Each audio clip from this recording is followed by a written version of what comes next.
शुक्राचार्य जी महाराज परम शिष्य हैं। शुक्राचार्य जी महाराज ने मना कर दिया। मना करने के दो कारण। पहला कारण यह है कि देखो, नारायण के भक्त के चक्कर में तुम बार बार धोखा खाते हो, तुम्हारे पूर्वज मरते हैं, मरे, तुम प्राप्त होते हो, इसलिए अपनी शक्ति बना लो, 100 यज्ञ पूरा कर लो, इनके चक्कर में मत रहो, और फिर तुमको पद मिल जाएगा, ब्रह्मा का पद मिल जाएगा, इंद्र का पद मिल जाएगा, फिर तुमको कौन भगाएगा, फिर तो तुम्हारे पक्ष में नारायण हो जाएगा। इसलिए यज्ञ जरूरी है, उनको दान देना जरूरी नहीं। वो तो भगवान के छवि देख के भगवान के हो गया, तो दान दे के रहेगा, उसने गुरु का त्याग किया। और हमको भी करना चाहिए गुरु का त्याग, क्योंकि ये नियम है, शास्त्रोक्त नियम है। गुरु का त्याग मतलब गुरु के वाणी का त्याग।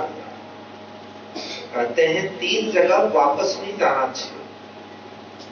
एक तो शमशान में कपाली के बाद, लकड़ी देने के बाद वापस मुड़ के भी नहीं देखना। एक जिस साधन से आप कहीं से आए, साधन से उतरने, पहले तो नाव से चलते थे तो कहते थे भाई नाव से उतरने के बाद पीछे मुड़ के नाव को नहीं देखना।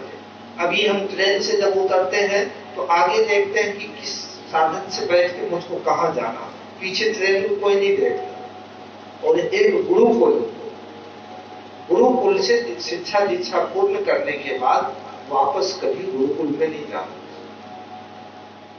कभी चलो वैसे योग संयोग बैठे, गुरुदेव का देहावसान हो गया, उसमें जाना वो एक अलग बात। जाओ भी उतना समय ही रुको जितना समय कोई कार्यक्रम है, और तुरंत वहां से भाग जाओ। दूसरे के आश्रम में कभी ज्यादा रुकना भी नहीं चाहिए। लेकिन हम तो सुबह गए थे सहेली के यहाँ, अभी 4 बजे आए, ड्यूटी है 2 मिनट रुक रहे। सुबह गए थे ना, सुबह से, अब वहां देखेंगे उनके घर में क्या क्या सुविधा है, और फिर यहाँ आके घर वाला से झगड़ा करेंगे। हमारे घर में भी ये वॉशिंग मशीन पुरानी हो गई, दूसरी लाओ। उनके देखा था मैंने, वो दूसरी बात वो अच्छी थी। दूसरे के घर में भी ज्यादा टाइम मत रुको, बस गए आए, आपका घर है, भजन करो बैठ के, दूसरे के घर क्यों जाओ। पहले इतना ज्यादा आना जाना होता भी नहीं था, आयोजन पे ही होता था। तो और भी कुर्सी है नीचे, तो ले